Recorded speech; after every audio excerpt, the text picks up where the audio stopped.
আল্লাহ রাব্বুল আলামিন বলেন, হে ইমানদারগণ, কুতিবা আলাইকুমুস সিয়াম, তোমাদের উপর আমি রমজানের সিয়ামকে ফরজ করেছি, কামা কুতিবা আলাল্লাযীনা মিন ক্বাবলিকুম লাআল্লাকুম তাত্তাকুন। আর এই রোজা শুধু আমাদের উপরই ফরজ করা হয়নি, আমাদের পূর্ববর্তীদের উপরেও আল্লাহ রাব্বুল আলামিন এই রোজা ফরজ করেছেন। প্রিয় দর্শক শ্রোতা, মাহে রমাদানের বিশেষ এই আয়োজনে আপনাদের সবাইকে শুভেচ্ছা জানিয়ে শুরু করছি আমি মোহাম্মদ রাকিব। এই মুহূর্তে আলোচক হিসেবে উপস্থিত হয়েছেন জনপ্রিয় মুফাচ্ছির কোরআন হাফেজ মাওলানা জসিমউদ্দিন বেলালী। আসসালামু আলাইকুম ওয়া রাহমাতুল্লাহ। আমাদের সাথে যুক্ত হওয়ার জন্য আপনাকে অসংখ্য ধন্যবাদ জানাচ্ছি। জি, আপনাকেও ধন্যবাদ। আজকে এই মহতী অনুষ্ঠানে পবিত্র মাহে রমজানের গুরুত্ব সম্পর্কে আলোচনা করার বিষয়, এখানে আমাকে স্বাগত জানানোর জন্য আপনাকেও আমি আন্তরিক ধন্যবাদ জানাচ্ছি এবং আমাদের দর্শক শ্রোতা যারা দেখছেন সবাইকে জানাই মাহে রমজানের শুভেচ্ছা। আমাদের দর্শকদের সামনে আপনি বলবেন মাহে রমজানের গুরুত্ব ও ফজিলত সম্পর্কে। জি, আমি প্রথমেই বলতে চাই, আল্লাহ রাব্বুল আলামিন পবিত্র কুরআনুল কারীমের 2 নম্বর সূরা সূরাতুল বাকারার 183 নম্বর আয়াত, আল্লাহ রাব্বুল আলামিন বলেন, ইয়া আইয়ুহাল্লাযীনা আমানু কুতিবা আলাইকুমুস সিয়াম কামা কুতিবা আলাল্লাযীনা মিন ক্বাবলিকুম লাআল্লাকুম তাত্তাকুন। আল্লাহ রাব্বুল আলামিন বলেন, হে ইমানদারগণ, কুতিবা আলাইকুমুস সিয়াম, তোমাদের উপর আমি রমজানের সিয়ামকে ফরজ করেছি, কামা কুতিবা আলাল্লাযীনা মিন ক্বাবলিকুম লাআল্লাকুম তাত্তাকুন।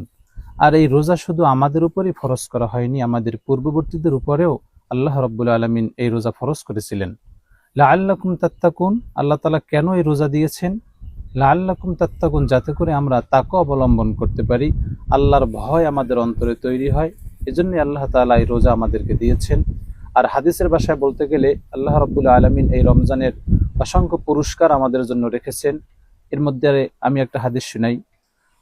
সহিহ মুসলিমের বর্ণনা এবং সহিহ বুখারীর বর্ণনা, মুত্তাফাকুন আলাইহি হাদিস।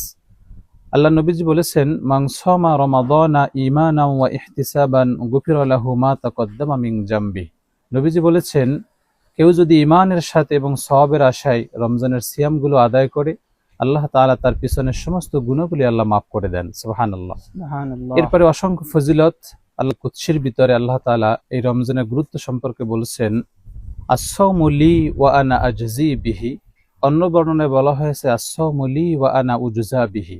এর অর্থ হচ্ছে এই যে এই বান্দাবান্দিরা যারা রোজা রাখবে তারা আমি আল্লাহর জন্যই রোজা রাখে, আর এই রোজার পুরস্কার আমি আল্লাহ নিজ হাতেই দান করে দিব। সুবহানাল্লাহ। এরপর আল্লাহ তাআলা বলছেন, এই রোজার পুরস্কার অন্য কিছুই নয়, আমি আল্লাহ নিজেই রোজাদারের পুরস্কার। সুবহানাল্লাহ। আর এই রোজাদার বান্দাবান্দিদের জন্য আল্লাহ তাআলা স্পেশাল জান্নাতের ভিতরে একটি গেট বানিয়ে রেখেছেন, যে গেটের নাম হলো, যে দরজাটির নাম হলো আর রাইয়ান। ওই রাইয়ান নামক দরজা দিয়ে আল্লাহ তাআলা রোজাদার বান্দাবান্দিদেরকেই জান্নাতে প্রবেশ করাবেন। আর ওই দরজা দিয়ে যারা একবার জান্নাতে ডুববে তাদের আর কখনো পানির পিপাসা লাগবে না। সুবহানাল্লাহ। সেই মাহে রমজান অত্যন্ত গুরুত্বপূর্ণ, অত্যন্ত দামি একটি মাস। এই মাসে একটি নফল ইবাদত করলে আল্লাহ তাআলা একটা ফরজের সমান সওয়াব আমলনামায় দান করে দেন। সুবহানাল্লাহ। এরপরে কেউ যদি একটা ফরজ আমল করে তাহলে 70টা ফরজের সমান সওয়াব আল্লাহ দান করে দেয়। প্রত্যেকটাই সবকিছু আল্লাহ তাআলা দান করলে 70 থেকে 700 গুণ পর্যন্ত আল্লাহ তাআলা সওয়াব দান করতে থাকেন। অতএব এত কিছু ফজিলাতের কারণ হচ্ছে একটাই, শাহরু রমাদান আল্লাযী উনজিলা ফীহিল কুরআন। আল্লাহ তাআলা এই রমজান মাসে কুরআনুল কারীম নাজিল করেছেন, যার কারণে রমজানের এত দাম হয়েছে। জি, ধন্যবাদ আপনাকে। আপনাকে অসংখ্য ধন্যবাদ জানাচ্ছি। জি, শুকরিয়া।